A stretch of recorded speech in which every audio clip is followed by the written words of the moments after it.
കിട്ടാറുണ്ട്. അതുകൊണ്ട് ഞാൻ പിള്ളേരോട് പറഞ്ഞ് പേടിക്കണ്ട, നമ്മൾ എങ്ങനെയെങ്കിലും വേറെങ്കിലും സഹായിക്കും, നമ്മൾ ജീവിച്ച് പോകുന്നതാണ്.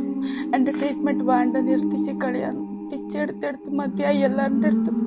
അതുകൊണ്ട് വേണ്ടാന്ന് പറയുമ്പോൾ പിള്ളേർ പറഞ്ഞു പ്രശ്നമില്ല മണി പോയിക്കോ, നമ്മൾ സൂസൈഡ് ചെയ്തോളാം. അതെല്ലാം സെർച്ചിങ് ചെയ്യുന്ന രണ്ടാളും സൂസൈഡ് എങ്ങനെ ചെയ്യണോ, എന്തൊക്കെ ഇത് പൊടികൾ അത് ഇതെല്ലാം കളക്ട് ചെയ്ത് ഗുളികകളെല്ലാം വേസ്റ്റ് ഗുളികകളെല്ലാം കളക്ട് ചെയ്തിട്ട് വെക്കണം. ഞാനെല്ലാം കൊണ്ടുപോയി കളഞ്ഞു. രണ്ടാളുടെ പണിയുള്ളൂ, എനിക്ക് ഓരേ ഉള്ളൂ, വേറെ ആരുമില്ല. ഒന്ന് തിന്നാനും കുടിക്കാനും ആരെങ്കിലും ചോദിച്ചാൽ വിഷമാവും.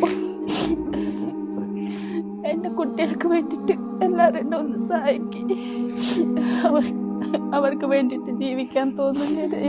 എല്ലാവരും എനിക്ക് സഹായിക്കണം.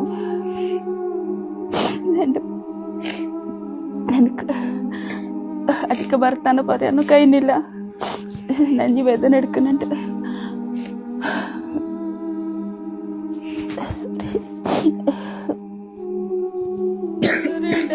സഹായിക്കും.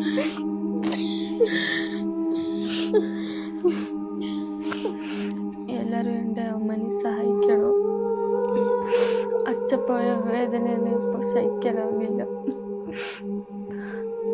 അമ്മയും പോയ എനിക്കും എൻ്റെ അനിയനും ആരുമില്ല. പ്രിയപ്പെട്ടവരെ നമസ്കാരം, ഞാൻ ജാബിർ നിസാമിയാണ്. ദയവ് ചെയ്ത് പ്ലീസ് ഈ വീഡിയോ നിങ്ങൾ എല്ലാവരും ഒന്ന് പെട്ടെന്ന് എത്രയും പെട്ടെന്ന് നിങ്ങൾ ഷെയർ ചെയ്യണം. പ്രിയപ്പെട്ടവരെ, വല്ലാത്തൊരു ദയനീയ അവസ്ഥയാണ്. ഞാൻ ഇപ്പോൾ ഉള്ളത് കൊടക് ജില്ലയിലെ മടിക്കേരി എന്ന് പറയുന്ന പ്രദേശത്തുള്ള പ്രതിമ എന്ന് പറയുന്ന ഒരുപാട് കാലം നഴ്സായി ജോലി ചെയ്തിരുന്ന, ഒരുപാട് സേവനം ചെയ്ത ഒരു സഹോദരിയുടെ വീട്ടിലാണ്. വല്ലാത്തൊരു ദയനീയ അവസ്ഥയാണ്. 7 മാസം മുമ്പ് ഈ പ്രിയപ്പെട്ട പൊന്നു മക്കളുടെ അച്ഛൻ മരണപ്പെട്ടു പോയി. ആകെയുള്ള ഈ മക്കൾക്കുള്ള അത്താണി എന്ന് പറയുന്നത് ഈ അമ്മ മാത്രമാണ്. അമ്മക്കാണെങ്കിലോ മാരകമായ ലെൻസിന് ബാധിച്ച മാരകമായ രോഗമാണ്. എത്രയും പെട്ടെന്ന് ഈ സഹോദരിയുടെ ജീവൻ നിലനിർത്തണമെങ്കിൽ ഹോസ്പിറ്റലിൽ കൊടുത്ത എസ്റ്റിമേഷൻ 21,60,000 രൂപ എത്രയും പെട്ടെന്ന് കണ്ടെത്തേണ്ട ഒരു വല്ലാത്തൊരു അവസ്ഥയാണ്. ആരാരുമില്ലാത്ത ഈ കുടുംബത്തിന് നമ്മളല്ലാതെ ചേർത്ത് പിടിക്കാൻ ആരുമില്ല. ലെൻസിനും ലിവറിനും മറ്റു ഭാഗങ്ങൾക്കൊക്കെ വലിയ തരത്തിലുള്ള ഇൻഫെക്ഷൻ ബാധിച്ച് വലിയ പ്രയാസമാണ്. ഒരു ഗുളികക്ക് പോലും മരുന്നിന് പോലും പണമില്ല.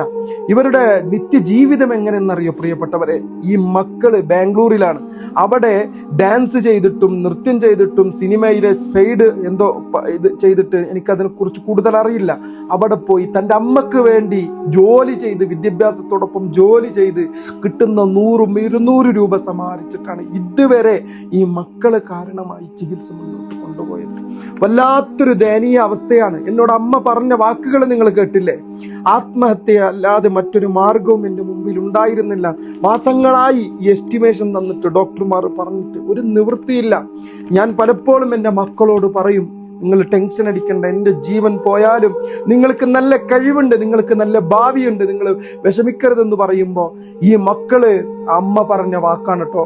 യൂട്യൂബ് നോക്കും, എങ്ങനെയാണ് ആത്മഹത്യ ചെയ്യേണ്ടത്, വീഡിയോകൾ നോക്കും. പലപ്പോഴും പല പൊടിമരുന്നുകളും പല ഗുളികളും ഇതൊക്കെ കേട്ടപ്പോൾ ഇതൊക്കെ പണം വരുത്താനോ അല്ലെങ്കിൽ പണം വരാൻ വേണ്ടി ഇല്ലാ കഥകൾ ഇവിടെ ചേർത്ത് പറയല്ല പ്രിയപ്പെട്ടവരെ. ഇവിടെ അമ്മ പറഞ്ഞ വാക്കുകളാണ്. അങ്ങനെ തന്നെയാണ് നാട്ടുകാരും കുടുംബം പറഞ്ഞത്. ഈ മക്കൾ അത്ര കണ്ട് അമ്മയെ സ്നേഹിക്കുന്ന മക്കളാണ്. ആ അമ്മയുടെ ജീവൻ രക്ഷിക്കാൻ പ്രിയപ്പെട്ടവരെ നിങ്ങളെല്ലാവരും സഹായിക്കണം. ജാതിയോ മതമോ രാഷ്ട്രീയമോ വർണ്ണമോ വർഗമോ ഒന്നുമല്ല, മനുഷ്യത്വമാണ് അല്ലെ. നമ്മുടെ വീട്ടിലൊരു സഹോദരിയാണ് ഇതുപോലെ അനുഭവിക്കുന്നതെങ്കിൽ അവർക്ക് വേണ്ടി രൂപീകരിച്ച കമ്മിറ്റി നാട്ടുകാരൊക്കെ പുറത്ത് നിൽക്കുന്നു. പരമാവധി ഇപ്പൊ ഈ ഗൂഗിൾ പേ, ഫോൺ പേ ഒക്കെ പ്രയാസമുള്ളത് കൊണ്ട് പരമാവധി സ്കാനർ വയ്യോ അക്കൗണ്ട് നമ്പർ വയ്യോ നിങ്ങൾ സഹായിക്കണം. തട്ടിമാറ്റരുത് പ്രിയപ്പെട്ടവരെ, പ്ലീസ്. ഒരു അപേക്ഷയാണ്. ഈ നാട്ടിലെ പ്രിയപ്പെട്ട എല്ലാവരും മടിക്കേരിയിലെ ബോയ്ക്കേരി എന്ന് പറയുന്ന പ്രദേശത്തുള്ള ഇവിടുത്തെ പള്ളി കമ്മിറ്റി, അമ്പല കമ്മിറ്റി, ഈ നാട്ടുകാർ, ഈ സഹോദരിമാർ, ചെറിയ കുഗ്രാമമാണ്. ഈ നാട്ടിലുള്ള എല്ലാ ആളുകളും ഇവിടെ ഒരുമിച്ച് കൂടിയിട്ടുള്ളത് പ്രിയപ്പെട്ടവളായ ഈ നാട്ടുകാർക്ക് ഏറെ പ്രിയപ്പെട്ടവളായ നർസ് ജോലിയെടുത്ത് ഒരുപാട് സേവനം ചെയ്ത ഒരു പ്രിയപ്പെട്ട സഹോദരിയാണ് പ്രതിമ എന്ന് പറയുന്ന ആ സഹോദരി. ഈ പൊന്നു മക്കളുടെ ആ ഉമ്മയുടെ ജീവൻ രക്ഷിക്കാൻ വേണ്ടിയാണ് ഒരു നാട് മുഴുവനും നിന്ന് നിങ്ങളോട് സഹായം അഭ്യർത്ഥിക്കുന്നത്. ദയവ് ചെയ്ത് നിങ്ങൾ എല്ലാവരും ഇതൊന്ന് മാക്സിമം ഷെയർ ചെയ്യണം. വല്ലാത്തൊരു ദയനീയ അവസ്ഥയാണ്. ഒരു ചെറിയ ഗ്രാമമാണ്. ഈ നാട്ടുകാർ വിചാരിച്ചാലോ, ഈ നാട്ടുകാർ ഒരു ഇറങ്ങി തിരിച്ചാലൊന്നും ഇത്രയും 21 ലക്ഷം എന്ന 22 ലക്ഷം എന്ന ഭീമമായ സംഖ്യ കണ്ടെത്താൻ ഒരിക്കലും സാധ്യമല്ല.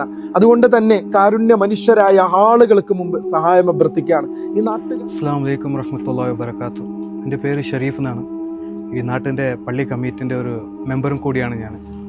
ഇപ്പോൾ ഇവിടെ വന്നിട്ടുള്ള ഈ ആൾക്കാർ, ഇത്ര ആൾക്കാർ ഇവിടെ വന്നിട്ട് നിന്നിട്ടുള്ളത് ഈ കുട്ടികൾക്ക് വേണ്ടിയിട്ട് മാത്രമാണ്.